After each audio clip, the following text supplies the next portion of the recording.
We're so excited to be joined by Zac Brown, who was the goalkeeper coach last year for the Glens, also has coached at the Division I college level at Northern Illinois and at Indiana. Coach, thanks so much for joining us. How are you? I'm doing great. Great. Good to see you, Ben. Yeah, good to see you too. I know now you're kind of working in the sports tech world. Tell me a little bit about what you've been up to. Yeah, for my main kind of day-to-day work, I work for a company called Speedio. We do automated video capture and analysis and live streaming for pretty much all sports, from Cal to Dominican to University of San Francisco. Our cameras are mounted and installed, and really enjoy that work. And then on the side, I actually do diversity, equity, and inclusion training through the MLS Next Culture Coordinator Program.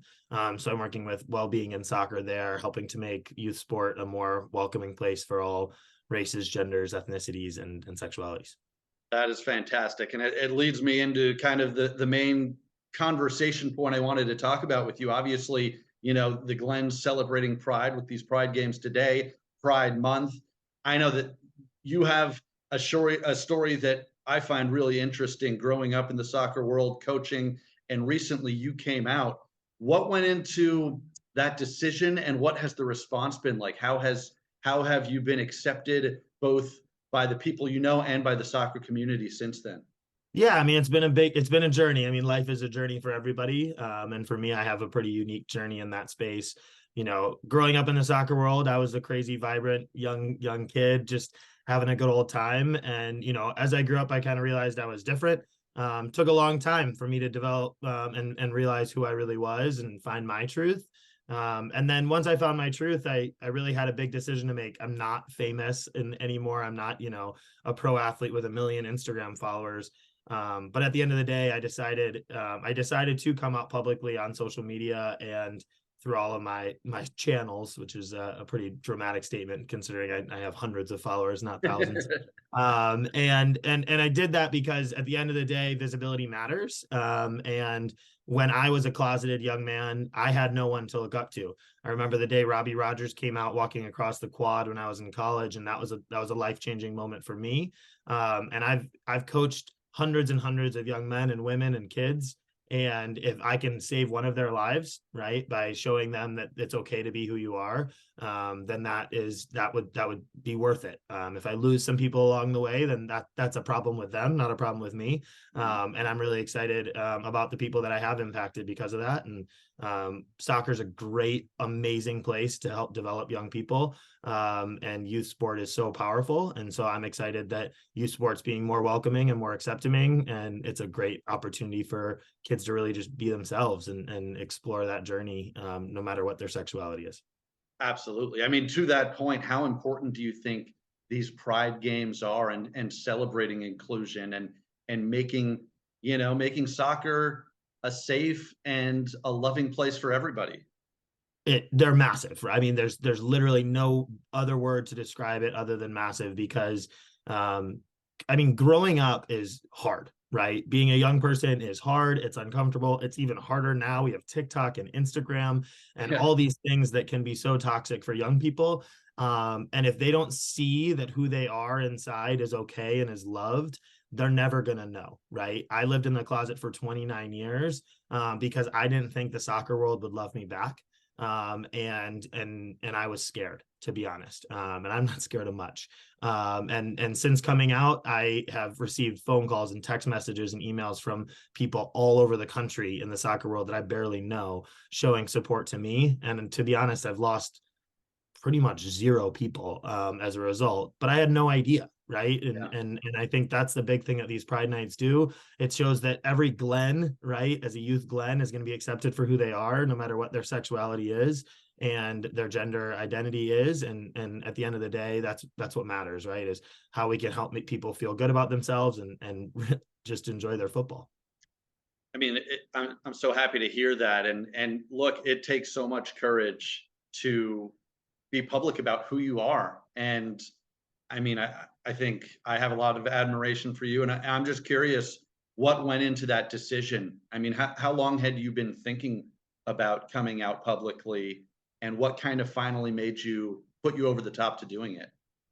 Yeah, I mean, I think at the end of the day, it was how long had I been thinking about it is a pretty tough question, right? Like just trying to figure out the details of exactly what that timeline looked like. I mean, it was probably a 3 to 4 month process of like, do I do this? Right.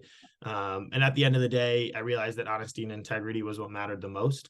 I realized I was living a little bit of a lie, and I said, it's time to just do this thing. I will be honest, I am privileged. I am a cisgender man. I can take my earrings out and I can pass as a straight man no matter wherever I want to go. And I know that there's a lot of people that live a lot harder battle coming out than I do. My family loved me from the get-go. There was never any doubt in my mind in terms of who supported me and who didn't.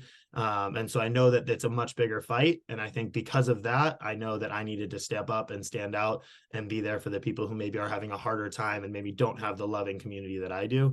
And I just want to make sure that it's known that it isn't easy, and I'm very grateful that I have a really great community around me, and it's about building up more supportive and welcoming communities so that everyone can have the experience that I did when I came out. Absolutely. I mean, when you look at the soccer world, and just the world around us in general, I mean, I think clearly we've made strides, and I think it's also clear that there's a lot of work to be done. How do you see that playing out in the soccer world? Are you happy with where we're at, or how much more work do we need to do? Yeah, I mean, the work is ongoing every day, right? I was just down in Dallas with MLS Next, continuing their development of their trainings and inclusion policies and programs. At the end of the day, it's about love, and it's about being genuine and about supporting people for who they are, right? Just because you are okay with someone, right, does not mean that you are living their life, right? That you want to be who they are, that you are okay with that. But it's more about how do we accept people for who they are so they can live authentically and have fun and be happy, right? And at the end of the day, that's what matters. And as we're in a weird place when it comes to some of this political jargony stuff that's going on in the world, right? But how we can make this a better place is by just realizing that loving is the priority, and how do we just make happier and better people, because at the end of the day, that's what matters. People aren't coming out because they want to make a political statement. People aren't changing their gender identity because they want to screw up sports, right? People are doing that because that's who they are, and that's what's going to make them happy. And if we can allow them to live their true selves, it's going to really save lives and make the world a better place, because it's way more fun to love than it is to hate. That is a fantastic and true statement. Well, as I mentioned, Zac, you were the goalkeeping coach for the Glens last year, and I know that you're still very much a part of this Glens community. And it's great that we have the women's team this year as well. I'm just kind of curious your thoughts on both the men and women playing so great. I know you guys had a great run last year, and it looks like poised maybe to do it again. What are your thoughts on the two teams this year? Yeah, I miss it. I miss it for sure. I mean, the guys are balling out. Gabe, if there's one thing Gabe does, it's win, right? Gabe figures out a way to win no matter what. And it's been fun to watch some of the guys from last year, be it Max, who just bangs home goals like it's his job. It kind of is his job, right? From Dom and Nate and Adrian and Diego and all those guys coming back and continuing to ball out. It's been really fun. I know today's a huge game, so cheering them on, and hopefully they can retake first place. And get that rock and rolling. Also fun, Cooper, the goalkeeper who was with the group for a while. I think he might still be. He's an Indiana guy, which is where I used to coach. So pretty small world there. And the women's team, like, man, it's exciting that the Glens are sponsoring women's soccer, right? When you talk about people supporting people for who they are, right? That's a huge statement. Women's soccer's on the grow, from Bay FC to anything else that's happening in women's game, Women's World Cup coming up in a couple weeks.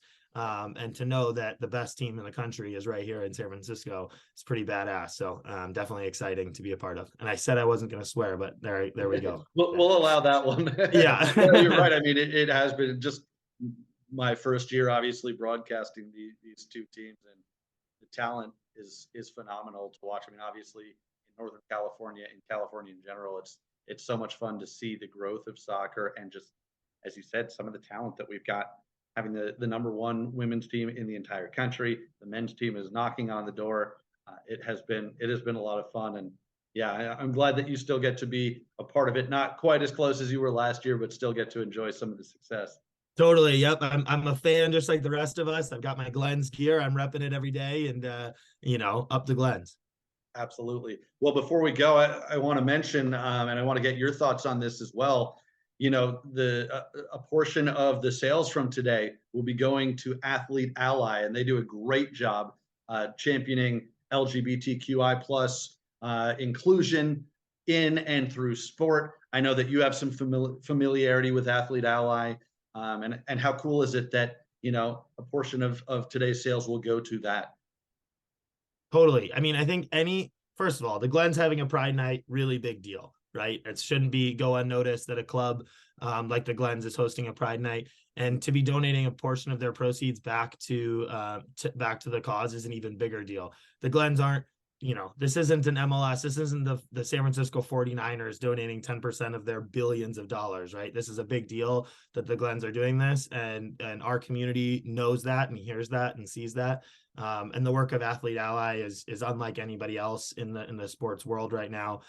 Combining elite sport and policy and programs, they're doing it all, and it's so important that we're working behind the scenes, from, you know, legal legislation and making sure that people are kept safe in youth sports and elite sports, but also down to programs and creating more inclusive spaces on the day-to-day basis. Hudson Taylor and his team are doing an unbelievable job, and I'm really excited that the Glens are sponsoring that. Maybe today will be the day I pony up and buy a jersey.